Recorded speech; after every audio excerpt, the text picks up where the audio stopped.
తాకట్లో ఉన్న బంగారాన్ని విడిపించి ఆ రోజున మార్కెట్ ధర కట్టి మిగిలిన డబ్బును మీకు అందిస్తుంది కొమ్మూరి గోల్డ్. చాలా ఇంటర్వ్యూలో చెప్పారు, ఆర్జీవి నా జీవితాన్ని మార్చిన వ్యక్తి అని చెప్పేసి.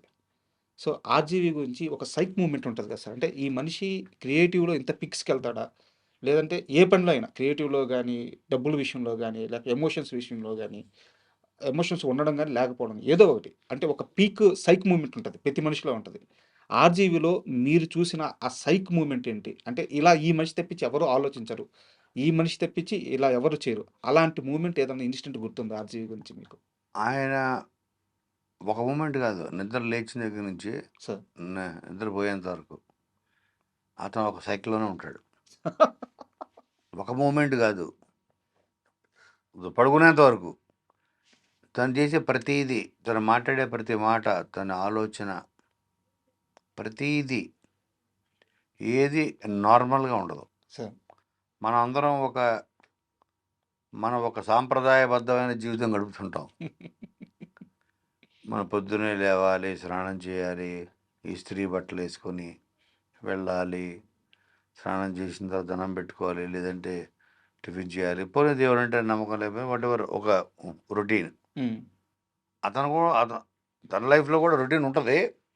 బట్ అక్కడ ఏది ఉంటే తీయడం, వేసుకోవడం, తన థాట్ అంతా ఎప్పుడు సినిమానా, ఇంకోట ఏది రెగ్యులర్ నార్మల్ అందరూ బతికే లైఫ్ అతను బతకడు.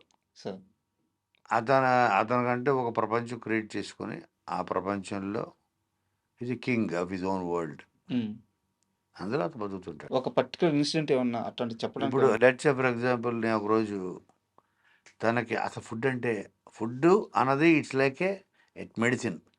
జ్వరం వస్తే ట్యాబ్లెట్ వేసుకుంటారు కదా, క్రోసిన్. సార్ ఫుడ్ అంతే. ఆకలి అన్నది రాము పాయింట్ ఆఫ్ వ్యూలో అదొక డిసీజ్, అదొక జబ్బు, ఓకే, అదొక రోగం లాంటిది. ఆకలి వేస్తుందా, ఇచ్చేయండి, పర్టికులర్ ఇది తినాలి అది తినాలి ఏముండదు, లేదు. సో మనం ఏంటి, కంపల్సరీ. నేను ఒకరోజు రాత్రి మాడతా రాము నాకు ఆకలి వేస్తుంది, నీకంటే నువ్వేమన్నా చెప్పమంటావు స్నాక్ ఏదన్నా? నేను ఏదో స్నాక్, తందూరి చికెన్ ఏదో అంటే ఏదో వచ్చేసరి నేను తినేసా. కథ మాడుతూ 12-1 గంట అయింది. ఇప్పుడు తనకు ఆకలి వేసింది, ఆ బోన్స్ తిన్నాడు. అంటే హౌ డిఫరెంట్ ఈజ్. నేను రాము అది నేను తినేసి బోన్ అయితే ఏంటి అన్నాడు. ఆ టైంకి ఆకలిస్తుంది, బోన్ ఉంటే బోన్ పూల, అది లేకపోతే ఏంటి నందిని చెవిడ ఇట్టారు. ఆకలేస్తే తినాలి. తిండి కూడా ఒక మందు లాంటిదే, మెడిసిన్. It is not. మనందరికి ఏంటంటే కొంతమందికి పొద్దున లేస్తే మధ్యాహ్నం ఏంటి డిస్కషన్ ఉంటుంది, అరగంట. కరెక్ట్. ఫస్ట్ ఒక పని చేయి, గుత్తొంకాయ తీసుకొని దాంట్లో మసాలా పెట్టి మధ్యలో కోసి ఇది చెయ్యి, తర్వాత ఇది చేయని ఒక అరగంట డిస్కషన్ జరుగుతుంది. ఏది పొద్దున లేచి బ్రేక్ఫాస్ట్ చేస్తూ బ్రేక్ఫాస్ట్, అలాగే లంచ్ చేస్తూ రాత్రి ఏం చేయమంటారు దాని గురించి రాత్రి ఒక డిస్కషన్, రాత్రి మళ్ళీ డిన్నర్ చేస్తూ పొద్దున్న బ్రేక్ఫాస్ట్ గురించి డిస్కషన్. తన లైఫ్లో ఫుడ్ అన్నది అదొక టాపిక్కే లేదు, అదొక ఇట్లాగే మెడిసిన్. ఆకలి అన్నది ఇరిటేట్ చేస్తుంటుంది మనల్ని. సో దాన్ని ఏదైనా వేస్తే లోపల అది తగ్గుతుంది ఇరిటేషన్. జ్వరం వచ్చినప్పుడు క్రోసిన్ వేస్తే తగ్గినట్టు, ఆకలి వస్తే వచ్చే పెయిన్, ఇరిటేషను లోపల ఏదోడు పడేస్తే అది తగ్గుతుంది ఇరిటేషన్. సార్ అంతే ఆలోచిస్తారు ఆయన, ఇంతే తిండి, అక్కడ ఏముంటే తినేస్తాడు. ఇదే అదే అసలు డిస్కషన్ కూడా ఇష్టపడ్డావు. ఇది అతిపెద్ద సైక్ మూమెంట్ ఇది. డిస్కషన్ ఇష్టపడ్డావు. అలాగే డబ్బులు అతని జేబులో ఉండవు, 5 పైసలు ఉండదు, ఒక కార్డు ఉండదు, ఒక పర్స్ ఉండదు, డ్రైవర్ దగ్గర ఉంటుంది. అది కూడా ఆఫీస్లో అకౌంటెంట్ వాళ్ళ మదర్ డ్రైవర్ దగ్గర క్యాష్ పెట్టావు, 10,000 పెట్టుకోరా బాబు. ఈయన గుర్తుండదు, వాళ్ళు క్యాష్ పెడతారు. గుర్తు కదా, ఓకే అతను తెలియదు, అతను మెయింటైన్ చేయడం తెలియదు. సో హీఈస్ క్యాష్ డబ్బు కోసం మనం ఆస్తుల కోసం ఉమ్, సినిమాలు తీయాలి.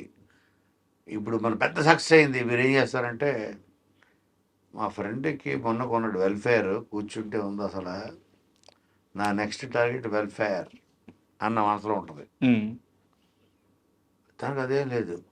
వెంకట్ రాము నేను చిన్న కారు వేసుకు పర్లే పదేళ్ళలో మారుతి ఉమ్, పర్వాలేదు సుబ్బారావు దానికన్నా 4 చక్రాలే కదా ఉండేది పద అనే కారు ఎక్కేస్తాడు. ఉమ్, నాకు ఒక పెద్ద టాప్ ఒక రేంజ్ రోవర్ కావాలి, ఇది కావాలి, అది కావాలి.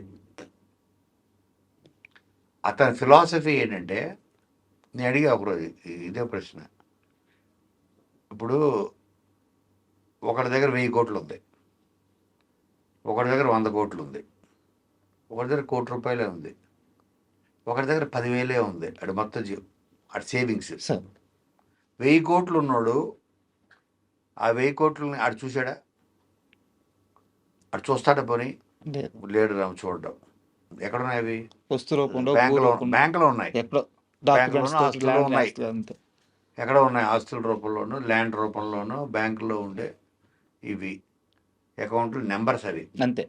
1 2 7 9 0 6 5 4 ఇది 12,60,00,000 ఇది అంకెలే కదా అంతే. బ్యాంకులో ఉన్నాయి. దాంట్లో నువ్వు ఏదో కొన్నావు, అంకె మారింది. ఉమ్, సో నువ్వు చూడలేదు.